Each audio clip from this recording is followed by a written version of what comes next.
जबलपुर शहर में मध्य प्रदेश के पूर्व वित्त मंत्री तरुण भानोट के कार्यालय में कांग्रेस पार्टी के द्वारा जय हिंद सभा को लेकर बैठक का आयोजन किया गया।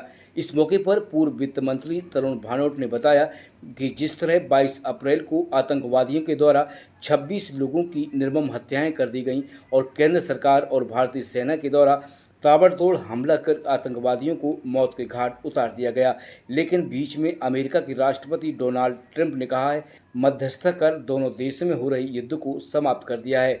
इसी तरह भारतीय जनता पार्टी के मंत्री विजय शाह के द्वारा भारतीय सेना के ऊपर गलत टिप्पणी की गई, लेकिन भारतीय जनता पार्टी के शीर्ष नेतृत्व ने कोई कार्यवाही नहीं की। इसलिए जय हिंद सभा का आयोजन कर कांग्रेस पार्टी कर रही है और भारतीय जनता पार्टी के द्वारा जो नकाब मुखौटा लगाया गया है उसको बेनकाब किया जाएगा, जिसे लेकर जय हिंद सभा का आयोजन कांग्रेस पार्टी द्वारा किया जा रहा है।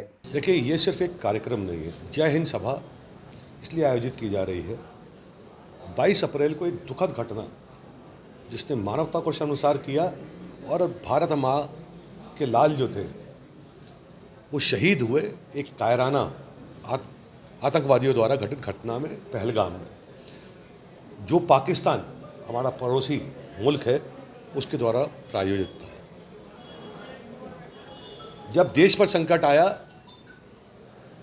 सारे लोग इस देश के, भारत माता के सारे सपूत धर्म मजहब जात पात की दीवार तोड़कर साथ में खड़े थे कि इसका बदला लिया जाना चाहिए।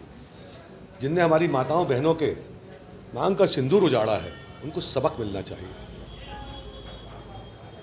सरकार ने भी ये बात कही, भारत की सरकार ने, प्रधानमंत्री जी ने, कि हम पाकिस्तान में घुसकर उनको मारेंगे, हम बदला लेंगे।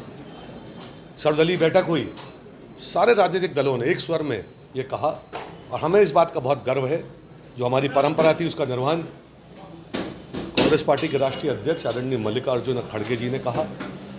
लोकसभा में नेता प्रतिपक्ष हमारे सम्मानीय नेता राहुल गांधी जी ने ये कहा कि हम सरकार के साथ इस घड़ी पे खड़े हैं, सेना के साथ खड़े हैं और जो ये घटना घटी है इसका बदला लिया जाना चाहिए। बड़े जोर शोर से हमारी सेना ने दुश्मन को मुंह तोड़ जवाब भी दिया, परंतु एक सवाल आज हर व्यक्ति को उद्वेलित कर रहा है इस देश के कि ऐसे क्या कारण थे कि एक तीसरे राष्ट्र का प्रमुख ये कहता है कि युद्ध विराम की मैंने घोषणा कर दी और मैंने दोनों देशों के, भारत के और पाकिस्तान के प्रधानमंत्री को बोल दिया कि युद्ध नहीं होना चाहिए, युद्ध बंद करिए और हम दोनों के साथ व्यापार करेंगे, खूब व्यापार करेंगे। क्या हमारे जो लोग शहीद हुए उनके खून के बदले में हम व्यापार करेंगे?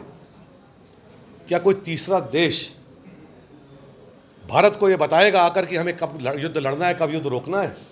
और हमें याद आता है 1971 का वह दौर, हम सब तो बहुत उस समय छोटे थे, जन्म ही हुआ था।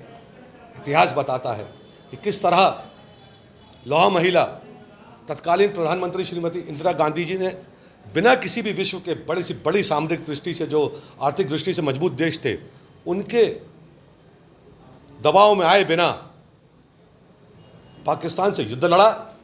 बांग्लादेश एक नया देश बना, वहाँ के लोगों को आज़ादी मिली और हमारी सेना के पराक्रम को पूरे देश ने सैल्यूट किया। हमें जो हमारे साथी शहीद हुए उस समय देश के लोग, सेना के लोग, उनके प्रति गर्व और गौरव महसूस होता है। परंतु जिस प्रकार से ये घटना घटी कि सीज फायर, युद्ध विराम, हमारे देश के लोगों को पता नहीं, हमारे नेतृत्व ने कहा नहीं, तीसरे एक देश के लोग कह देते हैं, तो ज़रूर जय हिंद सभा का आयोजन किया जा रहा है। जो लोग आहत हैं, जिनके दिलों को चोट पहुंची है, जिनकी भावनाओं को चोट पहुंची है, सच्चाई सामने आना चाहिए। और बहुत सारे कारण हैं।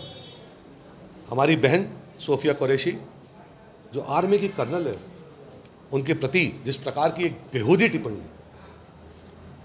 एक मंत्री के द्वारा सरकार के, वह मंत्री जो संविधान की शपथ लेता है, की गई, उसके बाद कोई कार्रवाई सरकार नहीं करती है। मध्य प्रदेश के उप मुख्यमंत्री महोदय संस्कारधानी जबलपुर में आकर एक ऐसा वक्तव्य देते हैं जिससे सेना के लोगों को और भारत के हर नागरिक को शर्मिंदा होना पड़ता है, उसके ऊपर कोई कार्रवाई नहीं होती है।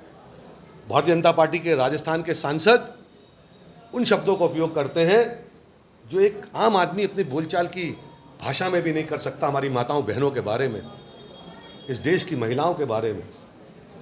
हम शक्ति को पूजने वाले लोग हैं, उस पर कोई कार्रवाई नहीं होती है। जय हिंद सभा का आयोजन इसलिए किया जा रहा है कि चेहरे के ऊपर कोई जो नकाब चढ़ाकर बातें की जा रही हैं, अब समय आ गया है कि इनको बेनकाब होना चाहिए और जो जनता के मन में बात है वो सरकार तक जाना चाहिए। और हमारी सेना को हम बार बार उसके पराक्रम का सम्मान करते हैं, सैल्यूट करते हैं और हर कठिन से कठिन परिस्थितियों में वो जिस प्रकार से मोर्चा दुश्मनों के से लेते हैं देश के, कांग्रेस पार्टी, इस देश के लोग उनके साथ हमेशा खड़े हैं।